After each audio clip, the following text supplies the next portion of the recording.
Hi friends, PK learnings daily current അഫെയറിലേക്ക് ഏവർക്കും സ്വാഗതം. ശ്രീനാരായണ ഗുരുവും മഹാത്മാഗാന്ധിയും കണ്ടുമുട്ടിയതിന്റെ എത്രാമത് വാർഷികമാണ് 2025 ശിവഗിരിയിൽ നടക്കുന്നത്? 100ാമത്തെ. ലോകത്തെ ഏറ്റവും മലിനവായുവുള്ള തലസ്ഥാനമായി 6ാം തവണയും തിരഞ്ഞെടുക്കപ്പെട്ടത് ഡൽഹി. അടുത്തിടെ വാർത്തകളിൽ പരാമർശിക്കപ്പെട്ട യൗണ്ടേ പ്രഖ്യാപനം ഏത് വിഷയവുമായി ബന്ധപ്പെട്ടിരിക്കുന്നു? മലേറിയ നിർമ്മാർജ്ജനം. രാജ്യത്താകമാനം 10 ലക്ഷത്തോളം വീടുകളിൽ സോളാർ പ്ലാന്റുകൾ സ്ഥാപിച്ച കേന്ദ്ര സർക്കാരിന്റെ പുരപ്പുറ സൗരോർജ്ജ പദ്ധതി ഏതാണ്? PM സൂര്യഭവനം പദ്ധതി. യമുന നദിയിലെ ക്രൂയിസ് ടൂറിസം പ്രോത്സാഹിപ്പിക്കുന്നതിനായി ഡൽഹി സർക്കാരുമായി കരാർ ഒപ്പുവെച്ച ഏജൻസി ഏതാണ്? ഉൾനാടൻ ജലപാത അതോറിറ്റി, IWAI, inland water authority of India.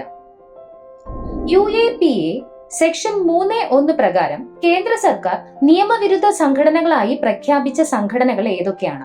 Jammu and Kashmir Ittehadul Muslimeen JKMM, അതുപോലെ Awami action committee AAC.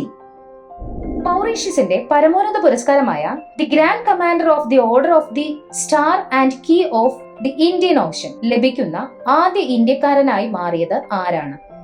Narendra Modi.